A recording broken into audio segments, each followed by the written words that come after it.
আসসালামু আলাইকুম, কেমন আছেন সবাই? আজকে আমি খুব মজার একটি রেসিপি শেয়ার করব, আলুর ডালের রেসিপি। এই গরমে খুবই ভালো লাগে এই রান্নাটা। কাঁচা আম দেওয়ার কারণে একটু টকটক হয়, আরও বেশি মজা হয়। প্রথমে আমি আলু কেটে পানি দিয়ে বসিয়ে দেব। আলুগুলো আমি কেটে নিয়েছি, কেটে নেওয়ার কারণে আলুগুলো তাড়াতাড়ি সেদ্ধ হবে। এবার আমি পরিমাণ মতো পানি দিয়ে ঢাকনা দিয়ে ঢেকে দিলাম।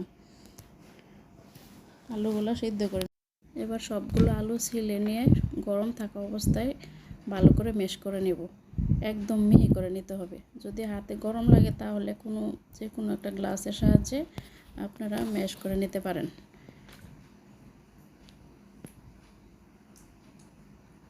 সবগুলো আলু আমার মেখে নেওয়া হয়ে গেছে। এবার একটি হাঁড়িতে ম্যাশ করা আলুগুলো নিয়ে নেব। নেওয়ার পর এবার অল্প অল্প পানি দিয়ে আলুগুলো ভালো করে পানির সাথে মিশিয়ে নিতে হবে।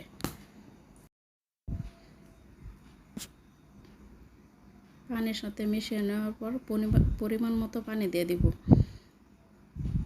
আলুর ডালের মধ্যে পানিটা একটু বেশি দিতে হয়, কারণ আলু তাড়াতাড়ি ঘন হয়ে যায়, আর তরকারি একটু জালে না আসলে খেতে ভালো লাগে না।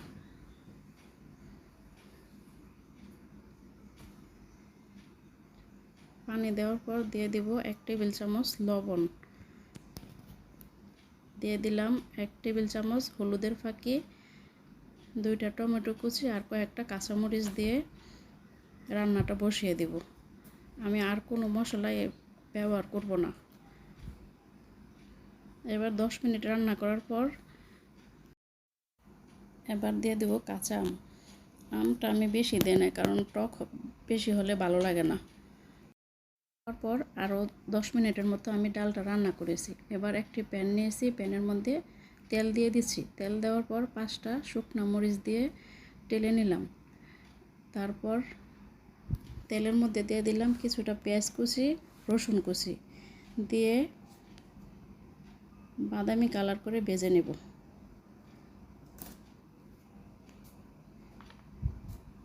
আমার পেঁয়াজ রসুনটা ভাজা হয়ে গেছে। এবার আমি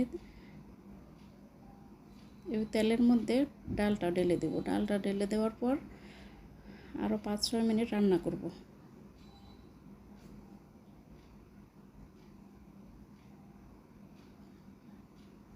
ডালটা বাগার দেওয়ার পর ধনেপাতা দিয়ে নামিয়ে নেব।